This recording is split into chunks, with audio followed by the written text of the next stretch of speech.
Hi friends, सभी को नमस्कार, राम राम सभी दोस्तों को। आज आपके लिए बहुत ही बड़ी खुशखबरी, राजस्थान कर्मचारी चयन बोर्ड के जिस नोटिफिकेशन का आपको इतने दिनों से इंतजार था, आज बोर्ड ने वो नोटिफिकेशन जारी कर दिया है। पहले कुछ सप्ताह पहले 2 सप्ताह पहले तो इसने राजस्थान में जो सीईटी की एग्जाम इसने लागू की है। सभी भर्तियों में मुख्य परीक्षा लेने से पहले एक समान पात्रता परीक्षा का आयोजन रखा जाएगा। उसमें ग्रेजुएशन लेवल का नोटिफिकेशन पहले से जारी हो चुका था और आज आपका इंतजार खत्म हुआ।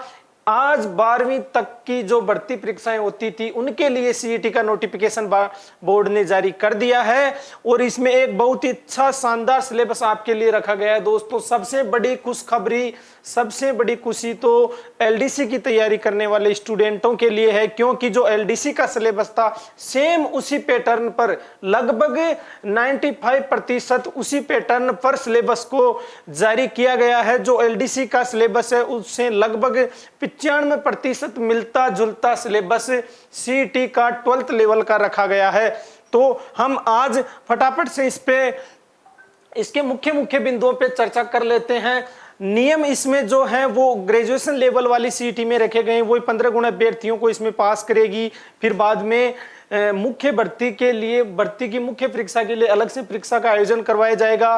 परिणाम जिस दिन इसका आएगा उस तिथि से 1 साल तक इसके अंकों की वैधता रहेगी। ये सब चीजें बिल्कुल समान है और इसमें जो योग्यता है मित्रों, वो 12th पास रखी गई है। किस किस भर्तियों को इसमें शामिल किया गया है ये चीज अपन इसमें देख लेते हैं। तो देखिए, इसमें जिन जिन भर्तियों को शामिल किया गया है वो है, देखिए इसमें राजस्थान वन अधीनस्थ सेवा, जो वनपाल की जो भर्ती होती है, इसको भी इसमें शामिल किया गया है। घबराने की कोई दिक्कत नहीं है। जो अभी वर्तमान में वनपाल वन रक्षक की भर्ती चल रही है, आप सबके मन में ये विचार चल रहा होगा कि क्या उसकी परीक्षा को आगे खिसकाया जाएगा और उसे भी सीईटी में शामिल करवाया जाएगा। तो बिल्कुल नहीं, वो परीक्षा जो नवंबर के प्रथम और दूसरे सप्ताह में होने वाली है वो वहीं रहेगी, वो एग्जाम होगी। अगली जो भर्ती आएगी वनपाल वन रक्षक के लिए, उस भर्ती से पहले सीईटी की परीक्षा का आयोजन होगा। यानी ये अंतिम भर्ती है वनपाल वन रक्षक की जो बिना सीईटी के करवाई जाएगी। तो आप बिल्कुल निश्चिंत रहिए, इस भर्ती से पहले कोई सीईटी की परीक्षा नहीं होगी और ये नवंबर में वनपाल वन रक्षक की जो परीक्षा होनी है ये होके रहेगी।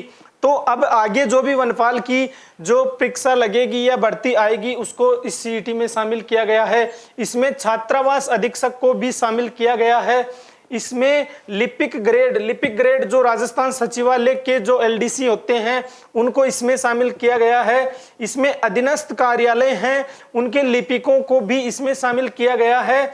राजस्थान लोक सेवा आयोग आरपीएससी के ऑफिस में जो लिपिक जो मंत्रालिक वर्ग होता है उसको भी इसमें शामिल किया गया है। जमादार ग्रेड 2 को इसमें शामिल किया गया है। और राजस्थान पुलिस की भर्ती, जिसके बारे में आपको बड़ा संशय था कि राजस्थान पुलिस की भर्ती को क्या सीईटी में शामिल किया जाएगा, तो बिल्कुल आज ये चीज क्लियर हो चुकी है। राजस्थान पुलिस की भर्ती से पहले भी एक सीईटी की परीक्षा का आयोजन होगा, सीईटी क्लियर करनी होगी। उसके बाद आप राजस्थान पुलिस की मुख्य परीक्षा दे सकेंगे। और मुख्य परीक्षा देने के लिए सीईटी में 15 गुना में आपको काउंट करवाना होगा। तो इन भर्तियों को इसमें इन सात पद जो मैंने गिनाए हैं, इन 7 पदों के नामों वाली भर्तियों को सीईटी में शामिल किया गया है 12th लेवल वाली सीईटी परीक्षा में। अब हम आगे बढ़ते हैं, देखते हैं इसमें क्या क्या सिलेबस रखा गया है। तो देखिए, इसमें अगर सिलेबस की मैं बात करूं, इसमें दोस्तों जो सिलेबस रखा गया है वो बिल्कुल अपने एलडीसी की जो भर्ती होने वाली थी उसके अकॉर्डिंग इसमें सिलेबस सेट किया गया है। तो इससे सबसे बड़ा फायदा एलडीसी के विद्यार्थियों को होने जा रहा है। उनका जो सिलेबस है वो बिल्कुल सीईटी के सिलेबस से बिल्कुल मैच खा रहा है, बिल्कुल उसके समान है। लगभग 95% सिलेबस एलडीसी का इसमें कवर हो रहा है। तो देखिए, इसमें सबसे पहले जो इसका पाठ्यक्रम है इसमें वही 150 प्रश्नों की संख्या रहेगी। कुल अंक 300 रहेंगे। 3 घंटे का आपका पेपर रहने वाला है। और इसमें पाठ्यक्रम की अगर मैं बात करूं तो देखिए, वही नकारात्मक अंकन का कोई इसमें प्रावधान नहीं है। अब देखिए इसमें जो पाठ्यक्रम है उसको हम विस्तार से देख लेते हैं। इसमें राजस्थान का इतिहास है, राजस्थान की कला संस्कृति साहित्य परंपरा और विरासत है। इसमें भारत की इतिहास कला संस्कृति के विषयों को शामिल नहीं किया गया है। इसमें भारत का इतिहास कला संस्कृति के विषयों को शामिल नहीं किया गया है, जबकि ग्रेजुएशन लेवल में वो सब्जेक्ट्स भी शामिल थे।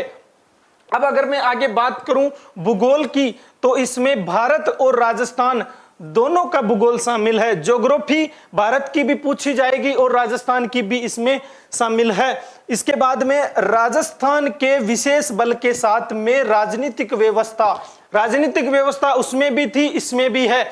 अतः राजनीतिक व्यवस्था का टॉपिक इसमें भी शामिल किया गया है।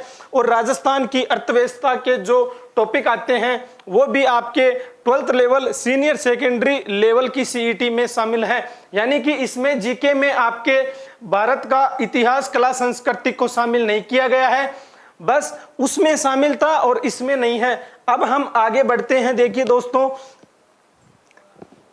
आगे हम देखते हैं तो दैनिक विज्ञान की आप बात कर लीजिए। साइंस जो सब्जेक्ट है, साइंस सब्जेक्ट के एक एक टॉपिक को आप देखिए। आप एलडीसी का सिलेबस उठा के बैठिए, एक एक टॉपिक को मिलाइए। डिट्टो टॉपिक मिल रहे हैं। पहला टॉपिक है भौतिक व रासायनिक परिवर्तन वाला, वही ऑक्सीकरण अपचयन अभिक्रियाएं उत्प्रेरक हैं, यही सिलेबस एलडीसी में है साइंस का। दूसरा आ गया धातु अधातु, इनके प्रमुख यौगिक वगैरह, जीवन में प्रयुक्त होने वाले महत्वपूर्ण यौगिक। फिर कार्बन के महत्वपूर्ण यौगिक, प्रकाश का परावर्तन, इसके नियम, लेंस निवारण, दृष्टि दोष आदि। अंतरिक्ष एवं सूचना प्रौद्योगिकी, आनुवंशिकी से संबंधित सामान्य शब्दावली, जिसमें मेंडल के आनुवंशिकता के नियम वगैरह आ गए। फिर है पर्यावरण अध्ययन, जिसमें पारिस्थितिकी तंत्र है। और फिर आ गया जंतुओं का आर्थिक महत्व और पादपों का आर्थिक महत्व। रक्त समूह, ये अंतिम टॉपिक है जो है आपकी बायोलॉजी का जीव विज्ञान से पूछा जाएगा।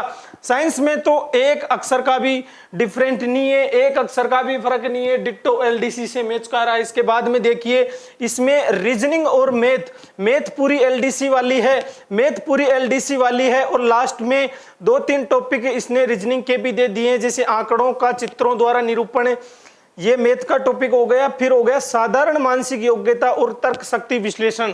रीजनिंग लगभग कंप्लीट इसमें पूछी जाएगी, मैथ पूरी है। अतः ये मैथ और रीजनिंग का। अब हिंदी की अगर बात करूं तो हिंदी में संधि समास हो गए, उपसर्ग हो गए, प्रत्यय हो गए, पर्यायवाची, विलोम शब्द, अनेकार्थक, शब्दयुग्म, संज्ञा, समास, विशेषण वगैरह, अव्यय हो गए, क्रिया, वाक्य, मुहावरे, अंग्रेजी पारिभाषिक शब्दावली और कार्यालय पत्रों का ज्ञान, ये हो गए अपने हिंदी से संबंधित। इंग्लिश में आपको tense, voice, narration, use of article and determiners, use of preposition, translation, simple, ordinary, common sentence, Hindi to English, vice versa. और फिर synonyms, antonyms, one word passage वाला है। और इसमें वही writing letter, demi official letter, ये वगैरह। फिर है कंप्यूटर में, इसमें कंप्यूटर का सामान्य ज्ञान है, जिसमें से इसमें characteristics of computer organisation, RAM ROM system, input output device आदि, एमएस ऑफिस का पूरा ज्ञान होना चाहिए।